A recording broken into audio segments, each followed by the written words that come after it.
was a very different experience. I have had rice before, but there was something really magical about this grain, and it was not just about the taste. The smell, the texture, it kept me intrigued.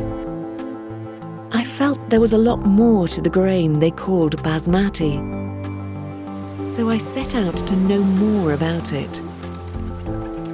My journey to discover basmati started here in India, a land where this grain goes beyond being food and is a symbol of its rich and varied cultural fabric. Here, basmati is a part of its rituals, and its history is replete with stories like the one where Nawab Wajid Ali Shah took basmati to Kolkata and gave the world a new kind of biryani. In India, it not only plays its part in lunchboxes and dinners, but also holds sway as the ever-present delight at every big and small celebration.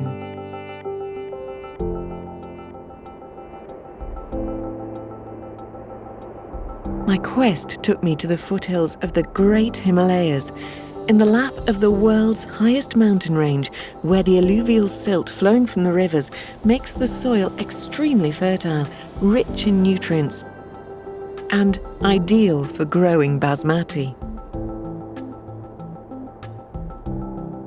It is in these fields that basmati, the prince of rice, is born and brought up.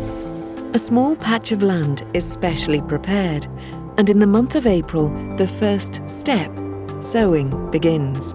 I met Sohan, one of the many proud basmati farmers of this area.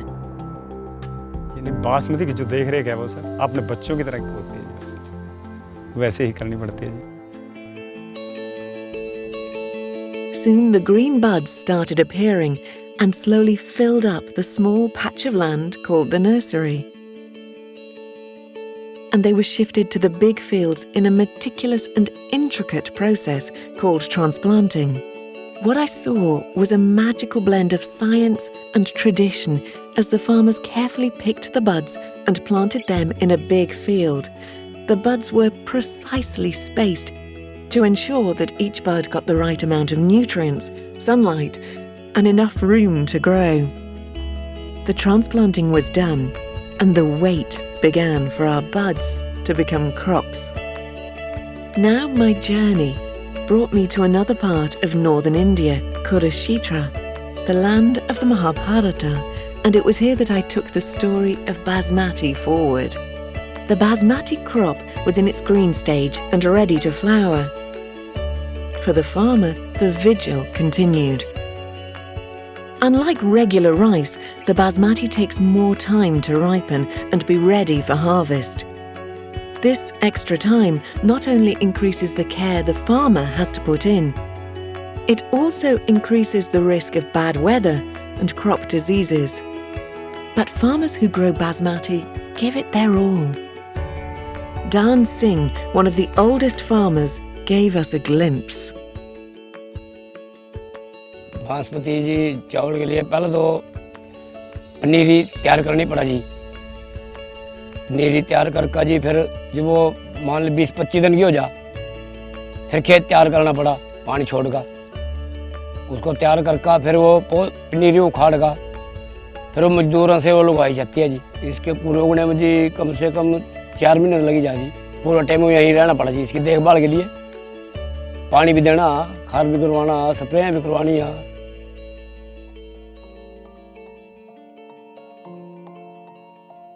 Three weeks had passed, and the milky white fields were ripe and ready for harvest.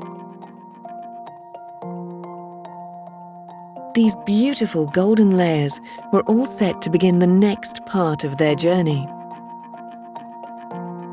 The harvesting is underway, but unlike the combine harvester used for regular rice crops, basmati is harvested using a more traditional technology, a pair of hands and a sickle. Workers from nearby villages were hired for this purpose. Like the farmers, these workers were also adept in their techniques, and they soon filled the field with stacks of golden paddy. Once the stacks were arranged, the workers got busy threshing the crops and collecting the grain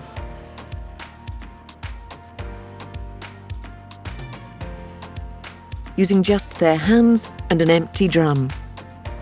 As the day passed, the workers continued beating the crops in an almost rhythmic manner and finished the entire field. Once the grain was collected, its moisture level was checked. Though a testing device is generally used for this process, for most of the farmers like Sohan Lal, a touch is enough to know whether the levels are okay or not. The testing was done, and the grain went through a chaffing machine which separated all the chaff and husk, after which it was loaded into trucks. Our journey now brought us to the Kurukshetra Mandi. A mandi is a place where the farmers sell their produce to the mills. Every farming village and town in India and Pakistan have one of these. What seemed like a place filled with chaos to an onlooker like me was actually a finely organised and precisely managed affair. The selling process was based on an open auction supervised by commissioning agents, where the farmer has the choice to sell his produce to the highest bidder. Though the process and the mandi is the same for all crops, the basmati is given a special place and a special auction time. Luckily, we got to see a live auction. I spoke to Narendra, the head of the Mandi Association, to understand the process and its relevance.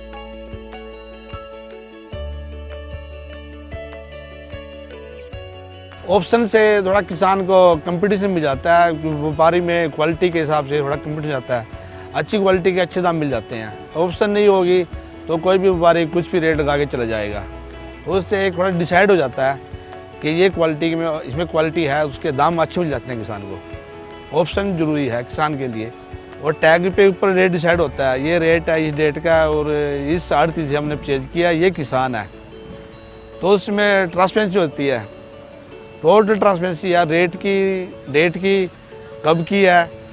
Basmati important है, खाने के हिसाब से important है, अपने का test, उसका aroma बहुत बढ़िया है, टेस्ट ही इसका बहुत अच्छा है, बहुत स्वादिष्ट है। जब बासमती किसी घर में पकती है तो पूरा मोहल्ले में उसकी स्मेल जाती है।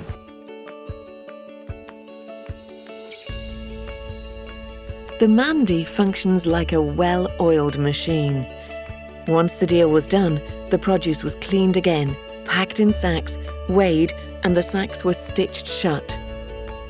The sacks were sealed, and the name of the farmer, agent, and basmati variety was written on a tag. Next, the sacks were loaded into the buyer's trucks and moved to the storage mills.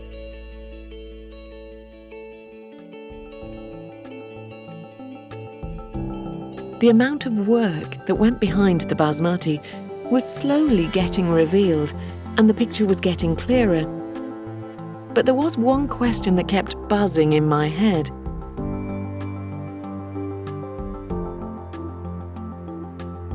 How do they distinguish varieties, and how do they ensure consistent quality? Determined to find the answers, I knocked on the door of Mr. Balaji, a rice scientist at Tilda, one of the biggest premium quality basmati distributors in the world. Basmati is a natural product.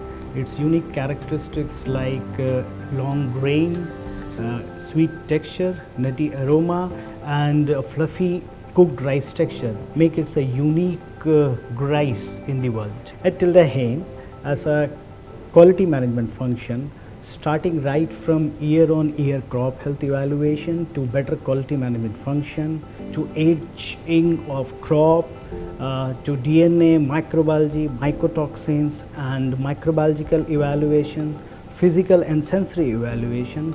All we do here is to ensure a consistent product quality, which is vital to live to customer expectation.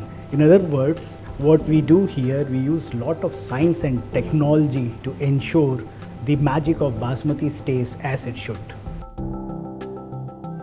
At their high-tech facility at Tilda, the grains undergo an array of stringent tests, including DNA fingerprinting. Yes, the same that is used to catch criminals, done specifically to know the exact genetic makeup and variety.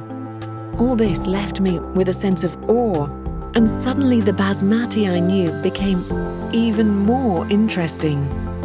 I thought my journey was complete, but little did I know I was just halfway. Because the Prince of Rice was waiting for me at the mill.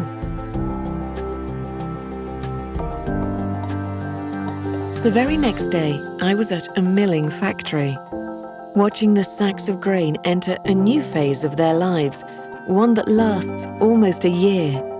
Here too, they are looked after with the same amount of love and attention. The grains are soon unloaded and stored in silos with advanced sensors and monitors that keep a constant eye on the temperature, moisture, and other factors, and automatically controls them. Soon the time comes for the Prince of Rice to take another big step. Impatient and bursting with curiosity, I walked into the mill to discover the process of milling and polishing. I followed the grains as they took a roller coaster ride through advanced machines that automatically control the milling and polishing process. A process where the paddy, the rice with its husk intact, loses its brown husk-like shell and gets polished and ready to get into packs. Each part of the grain that is removed is not wasted, but used as animal feed, in rice bran oil extraction, etc.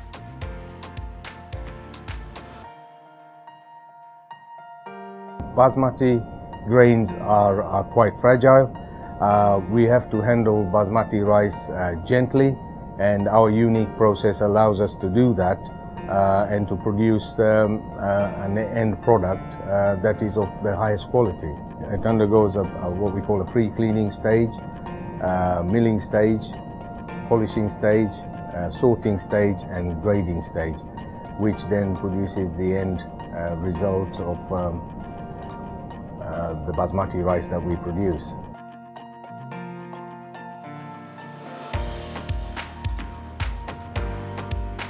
The packaging process is where an awful lot of things come together. The milled rice is gently conveyed into the packing hole. Our job then is to pack it in many different forms of consumer packs. We do a vast array of stock keeping units, which is driven by our customers' demands. It is full of automated production lines, and those various automated production lines have high-tech machinery on them, largely which is bespoke to basmati. So we specifically design our production lines to look after the basmati grain and to interface with the premium packaging that we use. Once packed and sealed in airtight packs, the exquisite basmati is loaded onto the trucks and distributed to the stores around us.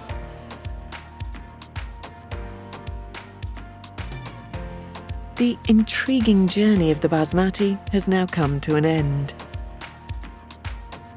The Prince has come a long way from the nursery to the big field, and then crossing borders and oceans into mills and machines. Cared and nurtured at every step till it reaches its final destination. No, not the plate, but our palate. The smell, the texture and the taste of basmati comes from this goodness, and it passes on every time a mother makes a basmati dish for her family, leaving behind a beautiful memory on the palate and the mind.